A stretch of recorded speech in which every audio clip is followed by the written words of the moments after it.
Bonsoir Adrien. Bonsoir Virginie, bonsoir à tous. On ouvre ce journal avec ce drame en Eure-et-Loire et l'accident d'un bus scolaire. Une adolescente de 15 ans est décédée. Une quarantaine de personnes, dont 24 mineurs, ont également été blessées. L'accident a eu lieu ce matin sur la RN10 à Châteaudun, en Eure-et-Loire. Donc, les causes sont pour le moment inconnues, mais la préfecture du département indique que le bus scolaire est le seul véhicule impliqué dans l'accident. Le conducteur du car, âgé de 26 ans, est inconnu des services de police et a été testé positif aux stupéfiants. Un test salivaire qui ne permet pas de connaître la date et l'heure exacte de la prise des stupéfiants. On ne sait donc pas si le discernement de l'homme avait été altéré au moment où il était au volant.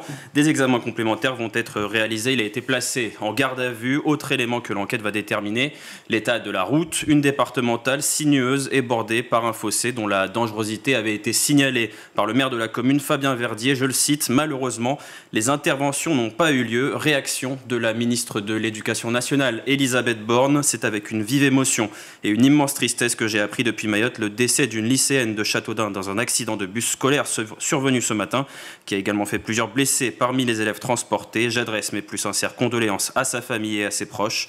J'exprime tout mon soutien aux élèves et à la communauté éducative. Je suis avec attention l'évolution de l'état de santé des blessés.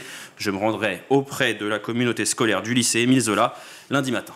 Et on vous tiendra évidemment informé des suites de ce drame dans les prochains jours dans le Grand JT.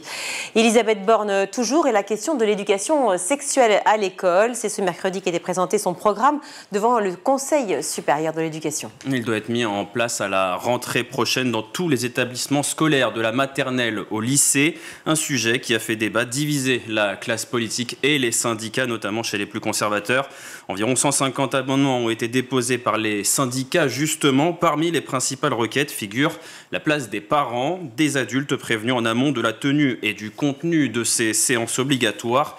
De quoi craindre un absentéisme des enfants de parents opposés à ce programme, ou encore des manifestations de certaines associations de parents d'élèves.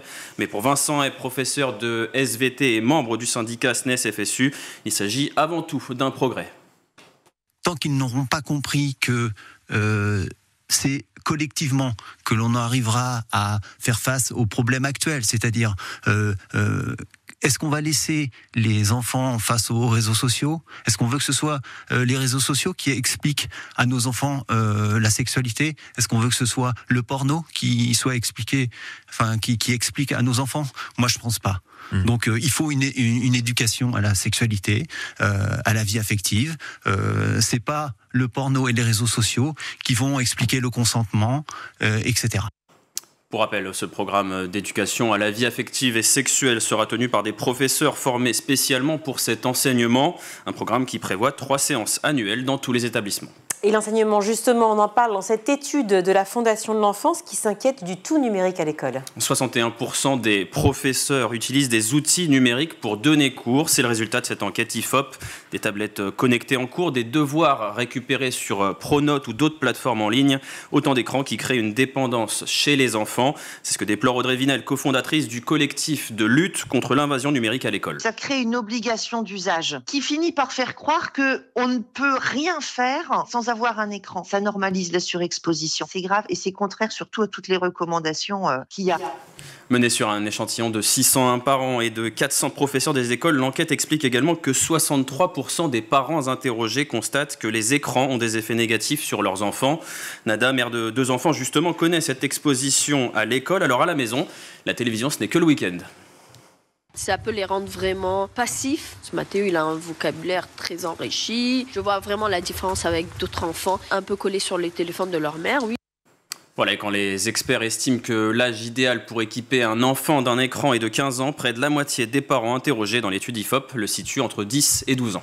Le numérique, tout un défi pour notre école, des enseignants et un secteur de l'éducation toujours dans la crainte des suppressions de postes. Ce matin, c'est le président du MEDEF qui avait son mot à dire. Patrick Martin a été l'invité de RTL, venu défendre logiquement le poids qui pèse sur les entreprises françaises. Le patron du MEDEF a aussi critiqué une mauvaise répartition de l'effort, cible de ses reproches, le service public et l'éducation. Quand on vient nous dire on ne peut pas supprimer 4000 emplois dans l'éducation nationale, plus d'un million de salariés, on va dire, agents et salariés à l'éducation nationale. Moi, j'observe qu'il y a 117 000 emplois qui ont été supprimés dans le secteur privé au 4e trimestre. Il y a vraiment Donc vous dites c'est le service public qui doit faire les efforts, il faut supprimer ces postes d'enseignants, c'est là-dessus qu'on s'entend, l'économie ? Pas des postes de première ligne, on sait qu'il y a des postes d'enseignants vacants, c'est toute l'administration qui est préservée dans cette affaire. Des entreprises qui souffrent selon le patron du MEDEF, mais des entreprises qui continuent de sortir de terre. L'INSEE a publié ses chiffres pour l'année 2024 et le nombre total d'entreprises créées sur les 12 derniers mois a tout de même augmenté de 5,7% par rapport à ceux de 2023. Au chapitre santé, un mot aussi de l'épidémie de grippe qui continue de sévir en France, particulièrement chez les jeunes. Elle circule cet hiver et à un niveau sans précédent depuis plusieurs années. Santé publique France s'en inquiète de plus en plus. Les derniers jours ont été marqués, je cite, par une activité exceptionnellement élevée chez les enfants. Chez les plus petits surtout, les hospitalisations sont particulièrement fréquentes. Pour les plus de 4 ans, environ 1/10 d'entre elles sont liées à la grippe, une proportion jamais vue ces dernières années. Au moins 91 mineurs sont actuellement en réanimation à cause du virus. Des hôpitaux qui sont nombreux à avoir déclenché le plan blanc pour mieux prendre en charge l'afflux de patients et une épidémie qui s'accélère plus généralement dans toutes les tranches d'âge à l'arrivée. Ce sont bien les adultes qui enregistrent une mortalité particulièrement élevée. La part des décès avec une mention de grippe parmi ceux certifiés électroniquement reste très élevée par rapport aux épidémies précédentes. 7% des morts sont associés à la grippe selon l'Agence de santé publique. Des décès qui touchent très majoritairement les plus de 65 ans selon les données préliminaires. Le vaccin n'est efficace qu'à 35% sur cette tranche d'âge. Avec cette vaccination au point mort et parfois inefficace, les médecins rappellent plus que jamais la nécessité de respecter les gestes barrières. On termine avec l'actualité internationale et ce combat mené par des familles et associations contre les lois anti-transgenres aux États-Unis. Dans l'Oklahoma, plus précisément, un État ultra-conservateur et un laboratoire pour Donald Trump et les expériences sont ciblées. Public visé, les personnes transgenres. Le nouveau président américain leur avait déjà interdit l'armée. Il compte désormais suspendre les financements publics des transitions de genre chez les mineurs. RPC, c'est son pseudonyme, né femme et aujourd'hui homme, en a fait les frais, je cite. L'armée n'est pas un endroit sûr pour les queers et les trans. J'ai des amis qui servent encore, mais ils ont peur d'être démasqués et expulsés.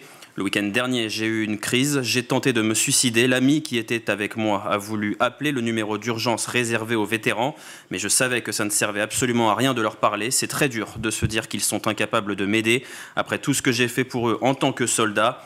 Un abandon clair et net de la communauté transgenre, une mise au banc de la société, avec également la fin de la prise en charge des traitements pour les transitions de jeunes, de genre, des mineurs, on l'a dit.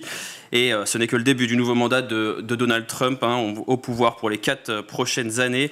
Alors c'est un autre sujet, un maigre lot de consolation pour les personnes transgenres, mais on rappelle que dans un peu plus d'un mois, le 3 mars, se tiendra la 97e cérémonie des Oscars. La France est très bien représentée avec la comédie musicale Emilia Pérez, signée Jacques Audiard. 13 nominations, un des films les plus nommés de l'histoire des Oscars et le plus nommé de tous les temps pour une production non anglophone, car la Sofia Gascon est aussi la première comédienne trans nommée dans la catégorie meilleure actrice. Peut-être, on l'espère, un joli pied de nez à la politique de Donald Trump. Et du coup, un discours très attendu sur place. Merci beaucoup, Adrien.